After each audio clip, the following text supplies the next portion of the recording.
time, Afreeca picking blue side once again. They're going to ban the blue man as well in the Rise. Rise, Azir, Swain into first pick. Varus was their choice in game number 1. We were very clear in our disappointment at that particular focus the champion pool of Yukal and then not take away Taliyah approach that they took. Let's see if Afreeca change things up in game number 2. So far, the bans are the same. I don't mind the approach of trying to trivialize Yukal and not allow there to be as many counter picks on the red side here for KT Rolster. So far, both teams have picked blue and lost is the way we've gone in the choices. The Ezreal ban comes through as well. That's 3 AD carry bans this time. What were Afreeca Freecs' first pick? Is it just going to be the Varus? No. Finally, they don't go for the ability self-counter pick. They go for the Olaf themselves, this time against Score. Yep, love the mix-up here. Game 1 was definitely a big question mark. We talked about the strengths of Afreeca, one of them being the pick and ban with their fantastic coaches. This time they have corrected their past and they're going to switch it up. We see the Taliyah come through again. We mentioned how it should be either Olaf or Taliyah that gets first pick. If you want to bet, if you want to deny the Olaf, or if you want to deny Yukal even further, they pick the Olaf, the Taliyah goes through. Let's see what else KT wants to pick up. The jungle pick here will be very exciting as well. Seems like KT have decided that just denying AD carries from Kramer is the way they want to go. Now, Xayah is banned away, not the Rakan this time, so there's no Xayah. There's not actually a lot here that Kramer has preferred. But this is pretty significant because it is a self-counter pick in terms of identity. Both the Taliyah and Varus kind of quiver when the Olaf starts to run at them. We'll see how that particularly works out. The AD carry to Kai'Sa left open 2 games in a row. It's going to be locked in here. It's a lot more risky in the 2v2 laning phase as Afreeca.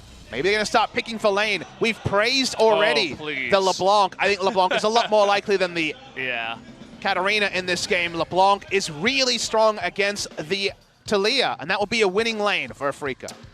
We thought maybe that would be one reason why you don't want to first pick Taliyah, but they mix it up. They're playing some mind games. You want to ban out LeBlanc again? We're not so sure. So it's possible they will still go for the Galio, because Kai'Sa in a side lane functions a bit like an assassin. I think of Kai'Sa a bit like, if you remember, the purple build Vayne that used to go very early into play the Ruin King and the Yomu's Ghostblade and try to just play for the side lane. Kai'Sa with her ultimate hits a W and goes in, has massive burst damage. The build is also very interesting if we will see the Death's Dance Rush or something else. So let's see if we do see something like the Global to try to help in the side laning of the Kai'Sa. But it's going to be the Tahm Kench taking the first round, and KT will look at the mind games and they will ban away the LeBlanc, trying to find a Yukal some equal footing in the 1v1. Yep, same ban they did in game number 1 when they picked up the Taliyah for themselves. It does make sense. The Gangplank this time around is going to be taken away from Smith, so we'll be seeing a different top laner this time.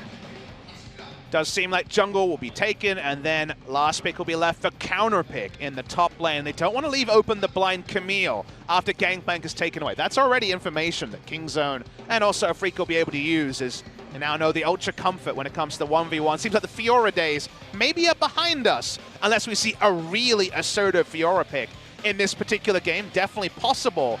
Jungle pick into the Olaf. Nidalee is seen as the compositional answer, but of course Score is not a well-known Nidalee player. That's what we thought Rush was in the lineup last time Afreeca and KT played, to play the Nidalee.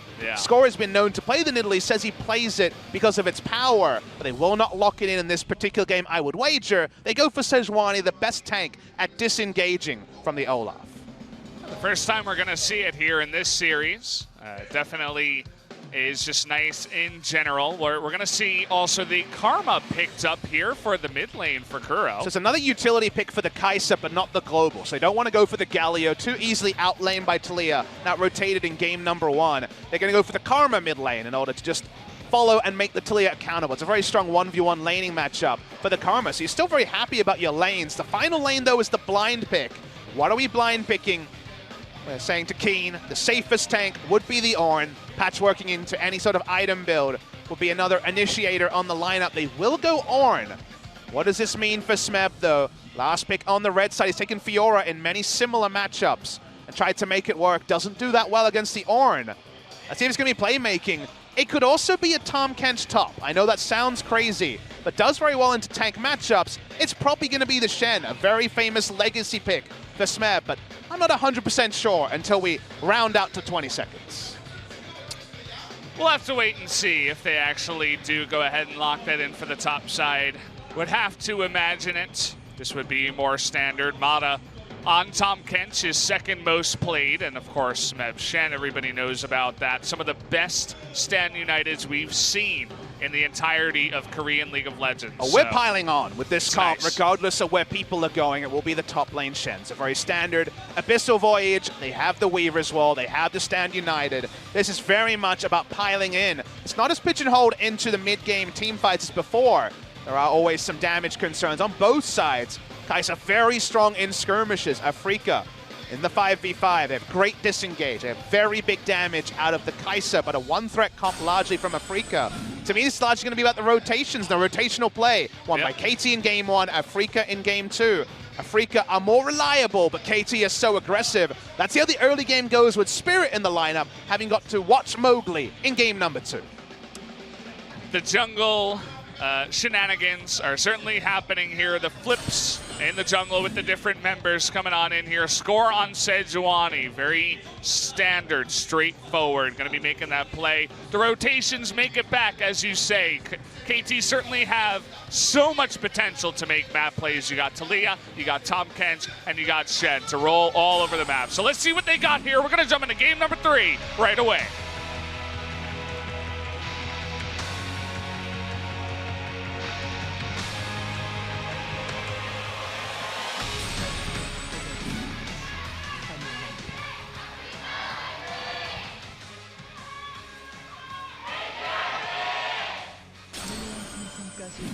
Well, here we go. Kai'Sa finally coming in. Got a nice murmur from the crowd when that was locked in, but for us on the desk, it's not really a huge surprise anymore, but it's the first time we're seeing it here in this series. We still don't really have a fully formed understanding of Kai'Sa at the pro level. We had Bang pop off in his first game, able to clean up a late game team fight, but he'd had a Kai'Sa syndrome moment where he went in with his R and died instantly in a 1v1. Can also 1v3 when she starts hitting her items. Laning phase, well, she's pretty short range, so not fantastic. And even at level 1, they're pushing in here. But to fully understand Kai'Sa, you have to remember that Bang first picked it on blue side, then banned it on blue and red in the second series, SKT versus KT, and then it's gone through picks and bans in this series already. So we're still trying to understand where Kai'Sa fits in at the professional level, and we've seen arguments both ways. Seeing both lanes have rushed for the 2v2. Kai'Sa desperately, as the weaker 1v1 champion when it comes to laning phase, wanted to get the early experience and the early push, but KT can just have a Sejuani start no leash on the top side and try to get through that way. So they get to lane, and that means got to be very accountable for your level 2 spike here if you're Kramer and Tucson. Yeah, and this time around, I mean, in game number 1 and game number 2, we saw so many jungle shenanigans. Of course, the spot lane is hard for Tucson and Kramer here, but we saw so many jungle shenanigans from the Olaf invading with the help of their team. But this time for Afreeca, they decide not to push in against the Sejuani. They decide just, okay, go for a full clear. No shenanigans. We're not going to get in their face. And we'll play a more standard, laid-back earlier game here. Of course, that's about the differences. When you're talking about the Olaf aggression, it was KT both games. This time, it's Afreeca. They don't want to have any sort of pitfalls in the early game. There's no Braum to really put over the edge how strong the skirmishing can be. So a lot more safety.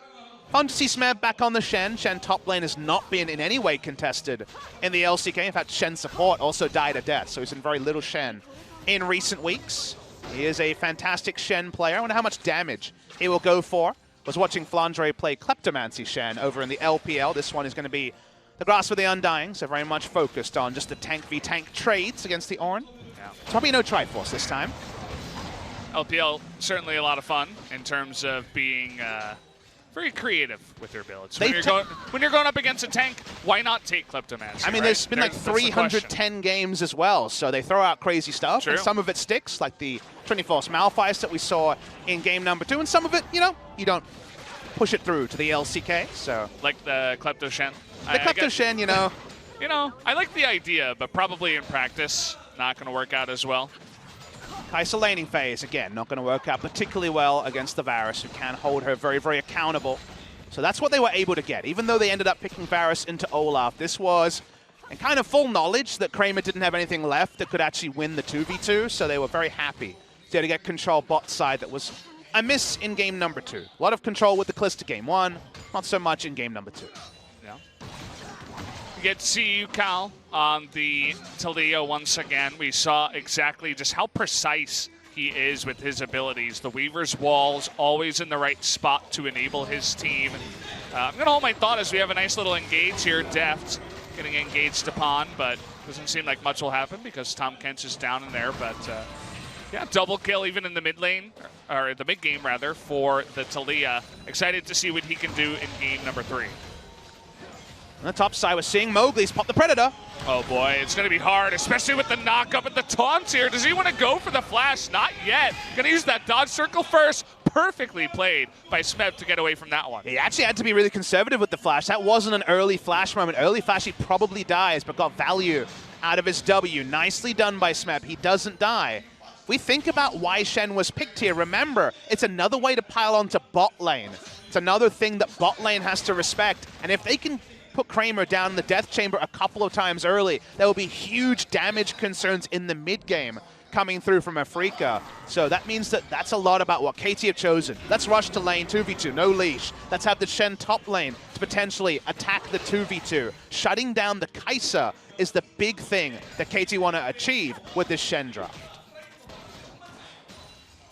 So we're getting another look at the runes here for Kai'Sa. Of course, Gathering Storm seems to be pretty standard on 80 carries. Got the Legend Bloodline as well. Not going to be the attack speed Legend's choice there. It's going to be the lifesteal, just because Kai'Sa, as a shorter range carry, can have some issues in lane.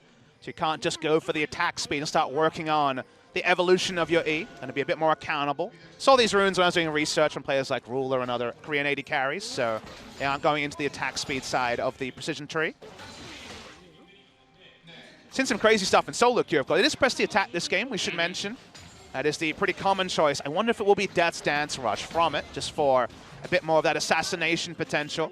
I faced an electrocute Kai'Sa in solo queue. It did a lot of damage, Valdez. It's solo queue, you know?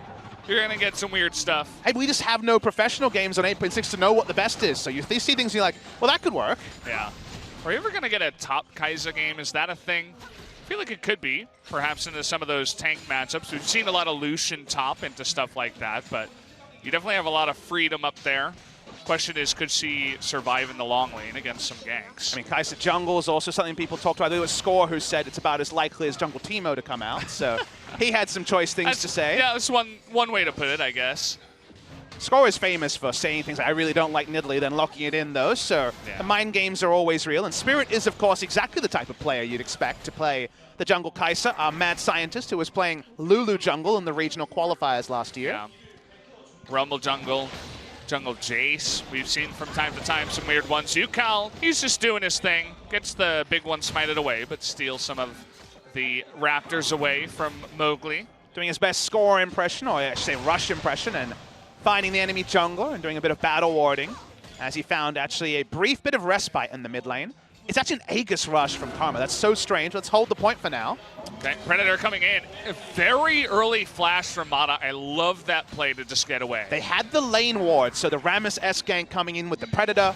Love the fact that Rammus ganks became a reliable thing to return to, but with Predator in the meta, feels like everyone has the ability to lane gank, and the lane gank ward allowed the early flash and the safety for Mata. Keen looking to get a little bit frisky in here. He's going up against Smite, so not going to work out. And just get away with the blasting plant, but at least does his own little bit of battle warding, sees exactly where Score is.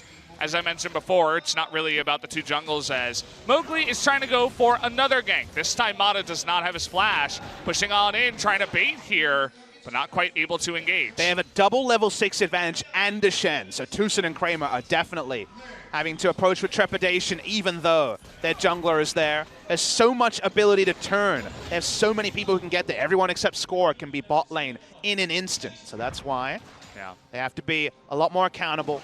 The CS lead is about 10.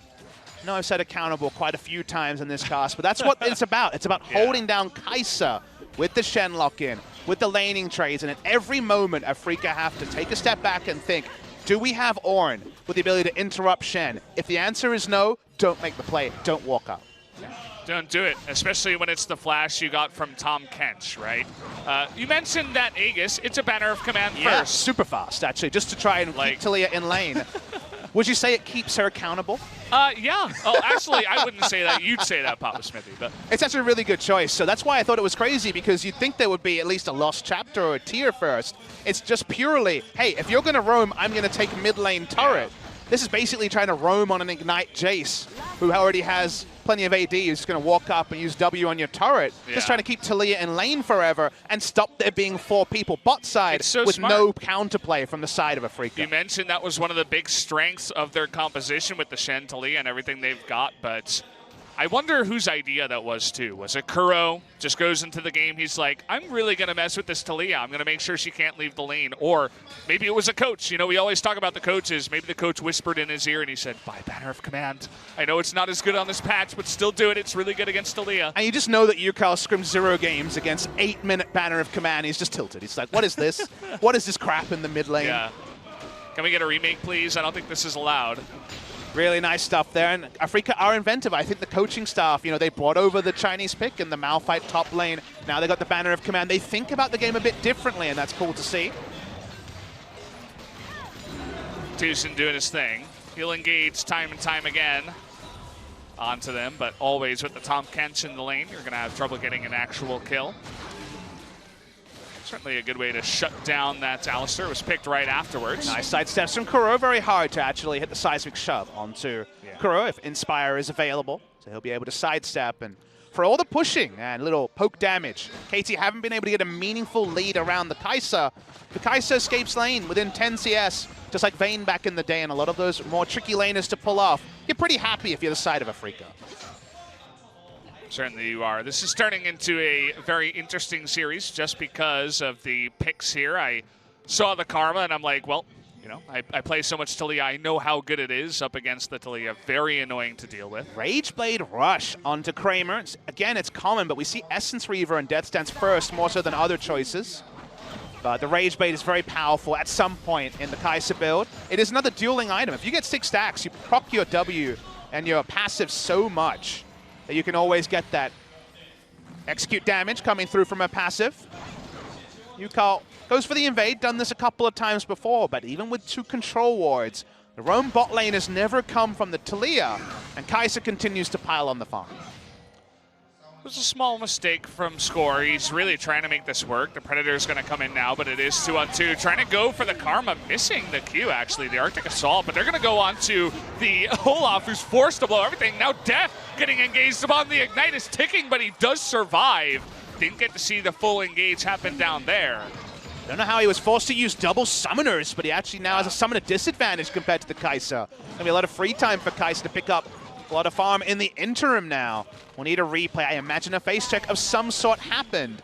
It's not going to be the end of the world, but the more Afreeca can get through the early game unscathed and show up with Karma and Kai'Sa at 2 items, the happier they'll be. Is this was just Mata on a roam and Deft overstaying in the bot side. Yeah. Also, fantastic read from Tucson. The second he sees Mata move even the slightest bit away from Deft, he's like, I've got an opportunity. Already had his Moby boots, was able to close the distance and make that engage happen. Big mistake from Deft, who has been, of course, guilty of those in the playoffs many times in 2017. This is not at 35 minutes of the game in the balance, but it's not ideal.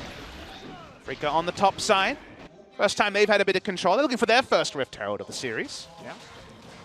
Mowgli trying to channel his inner rush here and get all the objectives for his team.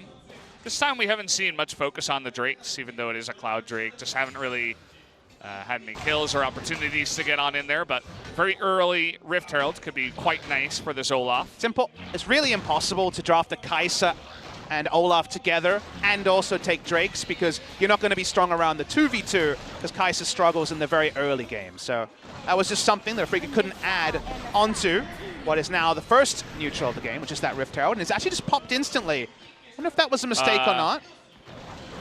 You have to imagine that is a mistake. Probably wanted to place a ward or something, and this is very unfortunate. Not going to do enough damage here.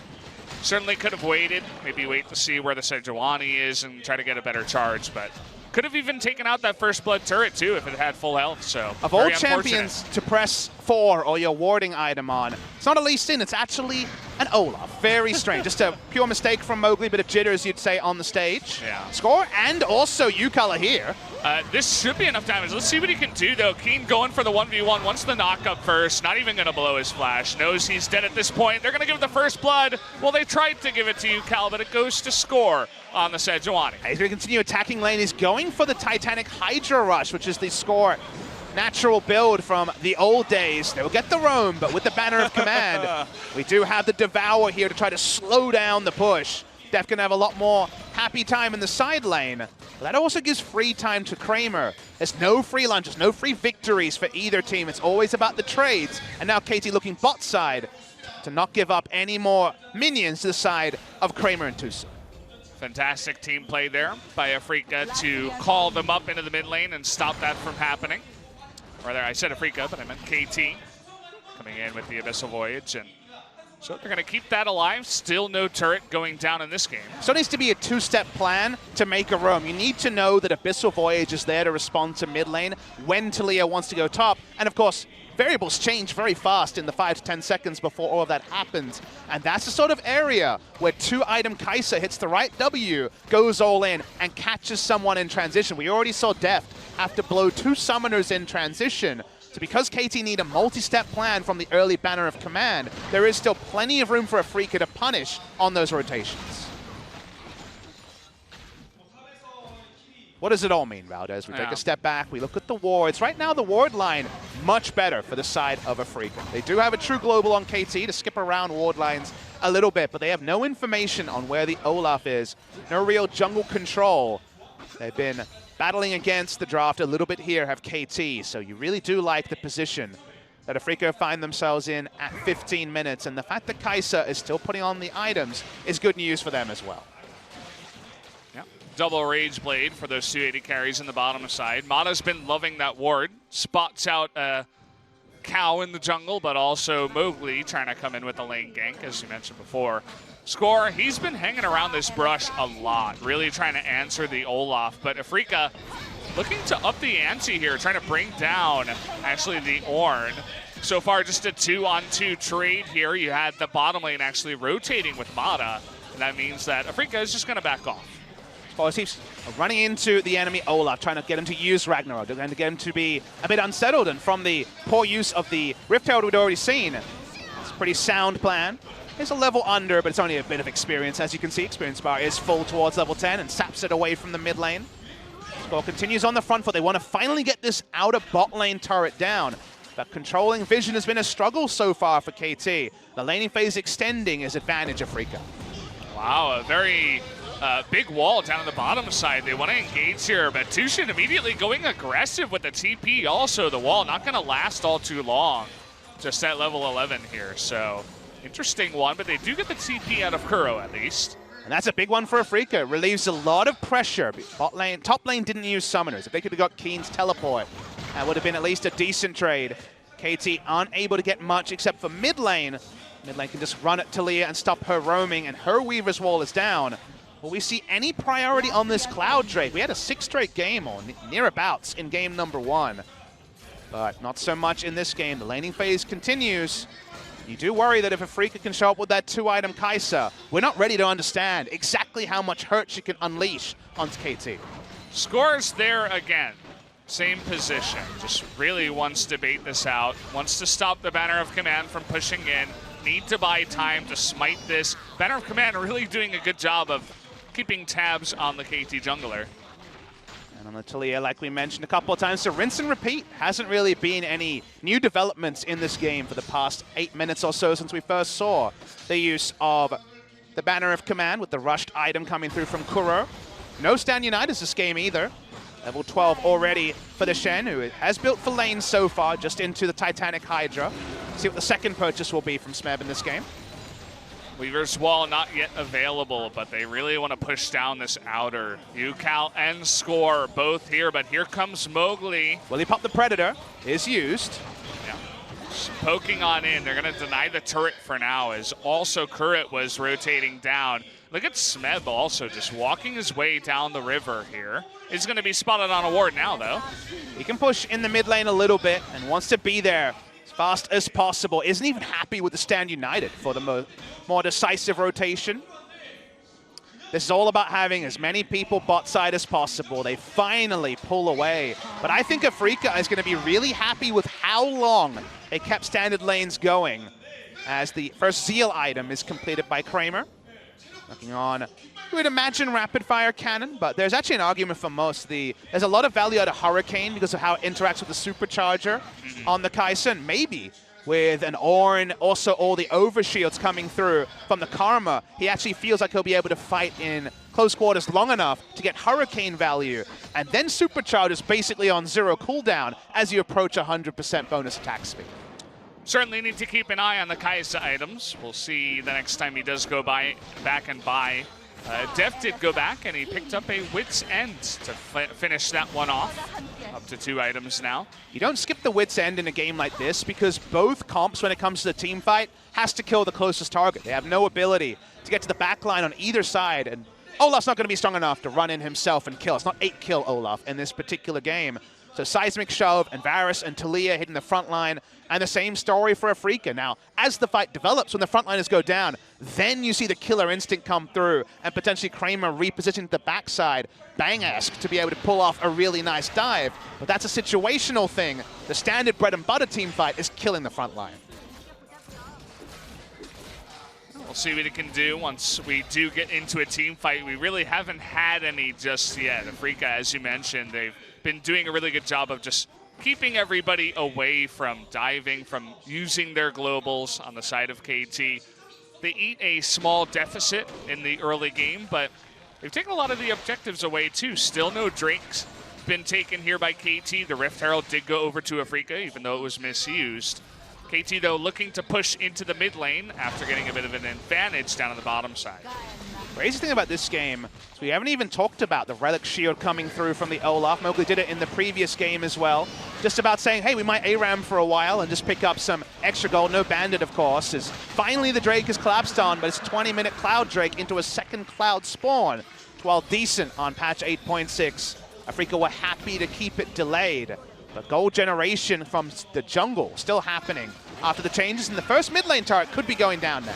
Look at him engage onto Mowgli here. They force the Ragnarok, and now coming from behind, here's the Weaver's Wall too. Trying to get out of that back line. Crew getting extremely low, but the double knockup now from Ornn, trying to lock down Smeb. In goes Kramer into the face of 5 of them. Big knockup. Now it's score. Goes down. There's the chunk from the Karma with the help of Kramer. In the end of it all, Afreeca Freecs win the team fight. And KT eventually had one person up the front just get auto down from 6-stack Rageblade on the Kai'Sa, and she shreds frontliners who try to do that. So KT weren't actually able to keep on one target. The taunt misses from Smeb. Now Smeb getting himself into a lot of trouble, does have the Devour. Afreeca trying to bite off as much as possible after winning the first team fight of the game. Only able to get one turret. Let's see where they go from here. Just no one is tanky this early in the game compared to Rageblade Kai'Sa. They have immense Baron speed as well, and they're straight on it. There you go, 22 minutes looking for that Baron. The only person who did not back was Deft, actually. He's going to have to get a pretty nice steal. We'll see if Smeb, they're going to try to engage here. Tucson is very low. That is going to go over to Ornn somehow. Kramer getting low in the backside. Shen trying to do that damage. It goes over to Mana, and they get a second kill. Afreeca looking like they bit off a little bit more than they could chew. Looking for a third kill now is KT, as Deft also going to survive. There you go. Baron to Afreeca, but 3 kills to KT. Great Baron speed, but in that sort of a fight where Kai'Sa can't free hit, you see the difference. Not able to put out damage. KT get 3. They're going to get at least 2 turrets, you'd imagine, against the Baron buff. So it might be a negative Baron buff power play. KT spared their blushes a little bit, but only a little bit, Valdez. The game is still close. That it is. It was 1-1. Game 1 looks so favored to KT, but then Afreeca with an equally favorable game in Game 2. Now it's anyone's here in Game 3. Let's take a look at this replay first. We don't get to see the team fight to show the Kai'Sa damage. Man, it was a crapshoot. It was a very low health bar on the Baron, and of all people, Ornn was able to take it down. But Kai'Sa is closed down. She's not free hitting like she was in the team fight. We weren't able to show you. KT Rolster playing front to back is how they need to play these fights. A lot more stable in that particular one. They get 3 kills. Only 2 Baron buffs left, and Deft has indeed been playing around with the New Age build. It will be the Nationals Tooth third. We can see double Nationals Tooth in this game. Certainly could. Working towards that item. It was pretty incredible the amount of damage that Smeb was able to do in that last fight. Was actually able to get onto the backside there, also blowing his Ignite to take out Kramer, but that was on a 2-item Kai'Sa. We'll see if they can actually do that later on in the game. Spoilers, they can't. The Kai'Sa's going to be really knocking him down. So Afreeca, with that Baron, they still have 2 members, and the early Banner of Command allows them to get a really strong push in the bottom side. The Baron is here, trying to push through, looking for Afreeca's second victory in this series and second in a turret. Walking up here. Very, very difficult to get damage onto it, of course. Finally, Smeb walks up. Gonna answer with an ultimate from Orr. Nice lineup on the 3 members. Gonna buy a lot of time, if anything. To continue this push, they save the Bannon minion most importantly. They don't see Yukal. They know a Weaver's Wall is likely. They could try to disengage with one very soon, but they get the turret just about with that Bannon minion. Wow. This game so even at this point in time. They don't want to go any bit farther than they have to. They get 1 turret and they back off. They're only 700 gold ahead in this game. Still a minute on the Baron, but not much that they can use it for unless they want to move towards the top side, as 5 members are right now. These teams fights are going to be so fascinating. We're going to see 3-item Callista into Infinity Edge against our first Nationals Tooth Varus in competitive play. Theory there being the Rage Blade still being picked up. You get a lot of value out of the on-hits. Very easy to stack it up pretty quickly. Doesn't have the Hurricane for the AoE, but it is Hurricane from Kramer. Does have that damage amp of the press the attack as well. So it's going to be very interesting watching how fast the frontliner falls down. Because my first thought is Kai'Sa, and my first thought is that Yukal might be dead. Yukal in a lot of trouble here. Has the stand united. Now he's moving forward, trying to do that damage. But here's Tushin in the back line. Only gets the tanks in the front, though. Not able to fully engage on the Deft or Yukal that were sitting behind the tanks. So the engage does not work out in the end for Afreeca. Back away. Able to get headbutt pulverize on the priority targets there. Tushin uses flash, I believe, for that as well. So KT able to back away. Such a tense point in the game. Vision line pretty even. Top side control around the Baron. Doesn't spawn for a while there for KT. 1 control ward around the Cloud Drake. We'll see how much priority there is there. It's a sneaky early Elder Dragon is possible if this Cloud Drake is delayed for a couple of minutes. Don't believe Kramer is anywhere near picking up the evolution on the Supercharge just yet. Needs 1 more attack speed item. As went for the Legends Bloodline and didn't go for the attack speed on the rune. He just went back and picked up his Infinity Edge, so there's 3 items for now at least. Next seal item is where we'll get the evolution of the Supercharger. It still does a lot of damage if left unchecked. Should not happen in this game, but if someone tries to solo tank, they will be very quickly reminded how much damage Kai'Sa can do if she's free hitting. We're watching the replays here. There's such a weird build path when you have ability to compare Wits and Nationals Tooth on an AD carry compared to this 3-item Hurricane. KT are out of position for the mid lane, and Afreeca just pushing through. And KT giving up a lot of control on mid lane just for a Cloud Drake means they will lose this inner mid lane turret. That's big for vision around the middle side. Afreeca, now that they're ahead, how much more can they get? Yeah, I mean, they have the Banner of Command as well. 5 members of KT go back, and actually Smeb didn't even go in. Looking, and there's the engage. They get onto Deft here, but Mana is going to be on time to eat him up, but they want to get on top of him, and they will. That's 2 kills, and a 3rd one going over to the Kai'Sa. Fantastic engage from Tushin to make that all happen. Big mistake on the map from KT as well. And now Smeb is all alone here in the backside. Should be a 4th kill. Can't even give that one over, but this one is going to be keen, and they could even end from here. They're going to look to try to do it, Valdez. This is the sort of thing KT does too often. They make very poor decisions in their macro in the mid to late game. It's going to be a death. It's going to be the end of the game. Yeah, Yukal not even there to stop the minion waves. That's going to do it. 1 mistake. I hope the Cloud Drake was worth it, Papa, because they lose the game from it.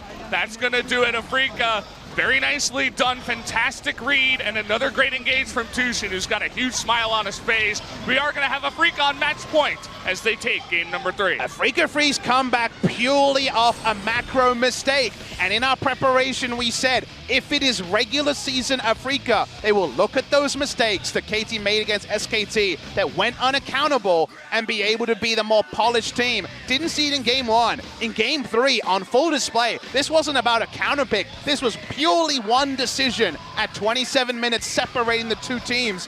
KT went all in on a Cloud Drake, gave up their side wave, gave up their mid lane, and purely through mid lane, Afreeca bulldozed an early game 3 victory and maybe denying the KT fans from seeing their team in Busan. Never get excited is what we always say. Not sure if anyone did, but KT certainly getting a little bit excited themselves about that Cloud Drake.